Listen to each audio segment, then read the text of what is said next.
Ode to a Nightingale, John Keats.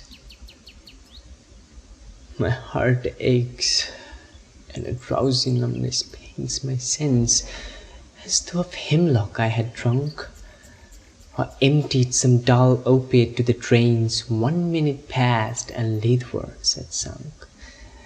'Tis not through envy of thy happy lot, but being too happy in thine happiness, that thou, light-winged dryad of the trees, in some melodious plot of bittern green, and shadows numberless, singest of summer in full-throated ease. Oh, for a draught of vintage that hath been cooled a long age in the deep delved earth, tasting of flora and the country green, dance and provincial song and sunburnt mirth. Oh, for a beaker full of the warm south, full of the true, the blushful hippocrene, with beaded bubbles winking at the brim and purple-stained mouth, that I might drink and leave the world unseen, and with thee fade away into the forest dim. Fade far away, dissolve, and quite forget what thou among the leaves hast never known, the weariness, the fever, and the fret, here where men sit and hear each other groan, where palsy shakes a few sad last grey hairs, where youth grows pale and spectre thin and dies, where but think is to be full of sorrow and leaden eye despairs, where beauty cannot keep her lustrous eyes, or new love pine at them beyond tomorrow. Away, away, for I'll fly to thee, not charioted by Bacchus and his parts, but on the fewest wings of poesy, though the dull brain perplexes and retards, already with thee. Tender is the night, and happily the queen moon is on a throne clustered around by all her starry face.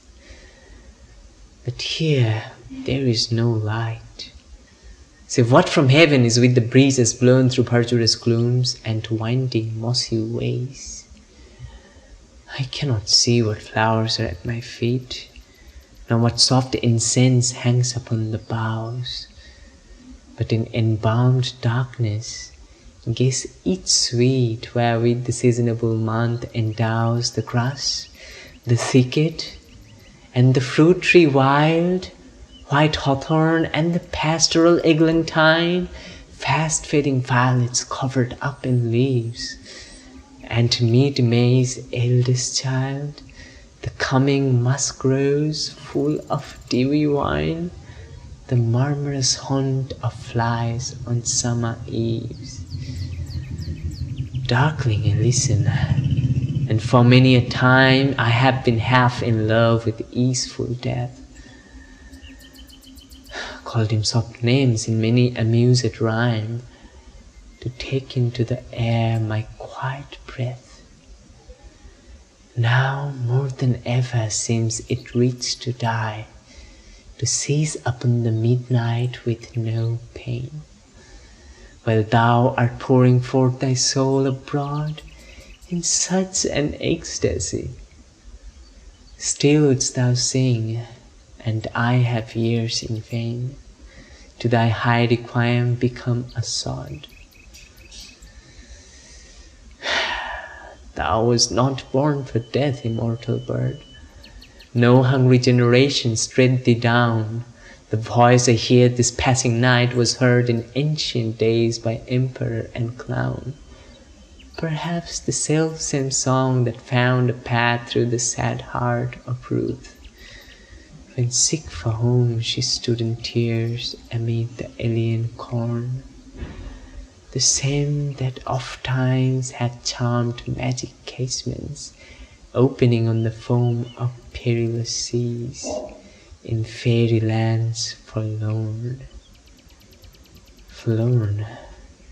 The very word is like a bell to toll me back from thee to my sole self. Adieu, fancy cannot cheat so well as she's famed to do, deceiving elf. Adieu, adieu. Thy plaintive anthem fades past the near meadows, over the still stream, up the hillside, and now 'tis buried deep in the next valley glades. Was it a vision or a waking dream? Played is that music. Do I wake or sleep?